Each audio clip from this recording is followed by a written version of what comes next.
இதெல்லாம் நான் சொன்னதெல்லாம் கல்ச்சுரல் மெத்தட், அதாவது உளவியல் முறைகள்னு சொல்லுவாங்க. அதில் ஒரு சிலதை மட்டும்தான் சொல்லியிருக்கேன், இன்னும் நிறையா இருக்குது.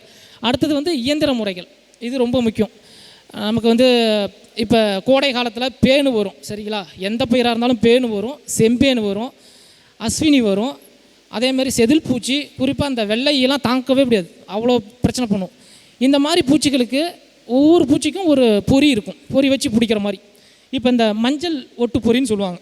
இதை வச்சிங்க அப்படின்னாவே மஞ்சள் நிறம் இருந்தாவே இந்த வெள்ளை ஈக்கெல்லாம் போய் அது மேலே உட்காரும், சரிங்களா? அது தென்னையில் வர வெள்ளை ஈயாக இருந்தாலும் சரி, காய்கறி பயிரில் வர வெள்ளை ஈயாக இருந்தாலும் சரி, மஞ்சள் கலரை பார்த்தாலே அங்கே போய் உட்காரும். நீங்கள் நம்பிக்கை இல்லைன்னா ஒரு நல்லா மஞ்சள் சட்டையை ஒன்று போட்டுக்குங்க, போட்டுக்கிட்டு வெள்ளை ஈ இருக்கிற வயலில் போய் நில்லுங்க, ஒரு 5 நிமிஷம் ஆடாமல் அரையாமல் 5 நிமிஷம் நின்னீங்கன்னா அப்படியே அழகாக அவங்க மேலே வந்து உட்காரும் வெள்ளை ஈக்கள். ஏன்னா அந்த வெள்ளை ஈக்கு என்ன நினப்பு, மஞ்சளாக இருந்துச்சுனாவே அவன் ரொம்ப வீக்காக இருக்கான், அவனை போட்டு தள்ளுன்னு சொல்லிட்டு வந்து உட்காரும். இதில் வந்து உட்காந்துச்சுன்னா திரும்ப போக முடியாது, இதில் ஒட்டும் தன்மை இருக்கும், சரிங்களா? இது நீங்களே தயாரிச்சிக்கலாம்.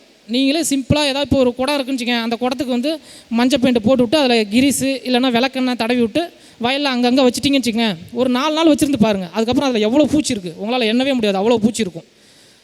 இந்த பூச்சியில், இந்த அட்டையில் நம்ம மெயினாக பார்க்க வேண்டியது வெள்ளை, சரிங்களா? வெள்ளை அதுவாக வந்து உட்காந்து செத்து போயிடும். ஆனால் மற்ற பூச்சிகள் இருக்குது பார்த்தீங்களா, இந்த தத்துப்பூச்சி, சின்ன சின்ன கொசு வகை, இதெல்லாம் என்ன பண்ணும், காற்றுல அப்படியே பறந்துக்கிட்டு வரும். அதெல்லாம் பறக்க முடியாது, காற்றை மீறி பறக்க முடியாது. இப்படி காற்றோடு பறந்துட்டு வரும்போது இதில் காற்று பட்டுச்சுன்னு வச்சுங்களேன், இதில் பட்டு இறந்துடும். அப்போ ஒருத்தரை ஈஸியாக கொண்டு வந்து நம்ம சாகடிக்கிறோம், இன்னொன்று அந்த வழியாக போகிறோனையும் பிடிச்சி நம்ம சாவடிச்சிடும்.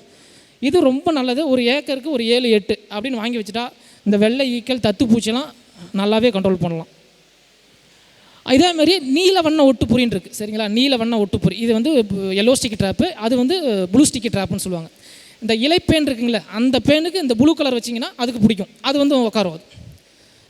அது இயற்கையாகவே வந்து அந்த ப்ளூ கலரை பார்த்துட்டு வந்து உட்காரும், ப்ளூ ஸ்டிக்கி ட்ராப், சரிங்களா? அப்புறம் கீழே இருக்கிறது பாருங்கள், இனக்கவர்ச்சி பொறி, சரிங்களா? இதெல்லாம் இப்போ எல்லாத்துக்குமே இருக்குது. இப்போ நீங்கள் நெல்லில் இலை சுருட்டு புழுவாக இருக்கட்டும், நெல்லில் குருத்து புழுவாக இருக்கட்டும், இல்லை காண்டாமிருக வண்டாக இருக்கட்டும், இல்லை ஏதோ என்ன சொல்கிறீங்களோ, பெரும்பான்மையான பூச்சிகளுக்கு இந்த இனக்கவர்ச்சி பொறி இருக்குது. இதோட வேலை என்ன, வயலில் 2 இடத்துல 3 இடத்துல வச்சிட்டிங்கன்னா ஆண் வந்து பூச்சிகள் வரும். அங்கே தான் பெண், இங்கே பெண்ணி, இதில் ஒரு மாத்திரை மாதிரி வச்சுருப்பாங்க, சரிங்களா? இதில் ஒரு மாத்திரை மாதிரி இருக்கும். அந்த மாத்திரையிலேருந்து வரக்கூடிய ஸ்மெல் வந்து இங்கே பெண் பூச்சி இருக்கிற மாதிரி காட்டும்.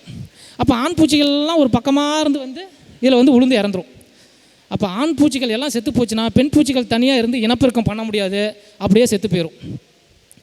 ஒரு பெண் பூச்சி நம்ம சாகடித்தாலே 250 முட்டை போகுதுன்னு அர்த்தம். ஒரு பூச்சின்னு பார்க்காதீங்க, அது 250 முட்டை போடும் ஒரு டைம். ஒரு 4 நாளைக்கு போட்டுச்சுன்னா என்னாச்சு, 1000 முட்டைகள் ஆச்சு. அப்போ 1000 முட்டைகளை நம்ம கட்டுப்படுத்துகிறோம்ங்கிறது அர்த்தம். இந்த இனக்கவர்ச்சி பொறி மார்க்கெட்டில் எல்லா இதுக்கும் கிடைக்கிது, நிறைய பயிர்களுக்கு கிடைக்கிது. அதோட விலை வந்து பார்த்திங்கன்னா ஒரு 50-60 ரூபா இருக்கும், அவ்வளோதான். இது ஒரு ஏக்கருக்கு 2-3 வச்சுட்டிங்கன்னா போதும். உங்களுக்கு ரசாயனம் மருந்தா அந்த பக்கமே போக தேவையில்லை உங்களுக்கு, இதுவே போதும் எல்லாமே. இது என்ன ஏதோ குருவி வச்சுருக்கு, இது என்னன்னு தெரியுதா? இது பேர்ட் பர்ச்சஸ்ன்னு சொல்லுவாங்க, சரிங்களா? இப்போ நான் கத்திரியோ தக்காளியோ சாகுபடி பண்ணுறேன். ஒரு சில புழுக்கள் வந்து தொலைச்சி கொண்டைக்குள்ளே போயிடும், ஒரு சில புழு மேலாலேயே மேயும், தெரியுங்களா? மேலால் மேயிற பூச்சிகளுக்கெல்லாம் இது போதும். அங்கங்கே வயலில் கவட்டைக்குச்சி நட்டு வச்சிட்டிங்கன்னா போதும். இந்த புழு ஏதாவது ஒரு பறவை வந்து உட்காந்து பயிரில் மேலால் மேயக்கூடிய புழுவை வந்து சாப்பிட்டு எடுத்துகிட்டு போயிடும், வந்து கொத்தி எடுத்துகிட்டு போயிடும். செலவே இல்லாமல் நம்ம ஈஸியாக பராமரிக்கலாம். ஆனால் கொஞ்சம் பெரிய புழுவாக இருக்கணும், ஏன்னா அதுக்கு அந்த அளவுக்கு பார்வை வராது. கொஞ்சம் நல்லா பெரிய புழுவாக இருந்துச்சுன்னா ஈஸியாக கொத்தி சாப்பிட்டு போயிடும். இது அங்கங்கே வைக்கலாம். இல்லை இன்னும் ஏதாவது பண்ணணும் அப்படின்னா கவட்டை குச்சிலேயே லைட்டாக கொஞ்சம் வைக்கலை சுற்றிடுங்க. வைக்கலை சுற்றிட்டிங்கன்னா கொஞ்சம் நல்லா இன்னும் ஜம்முன்னு இருக்கும், பெட்டு மாதிரி இருக்கும்.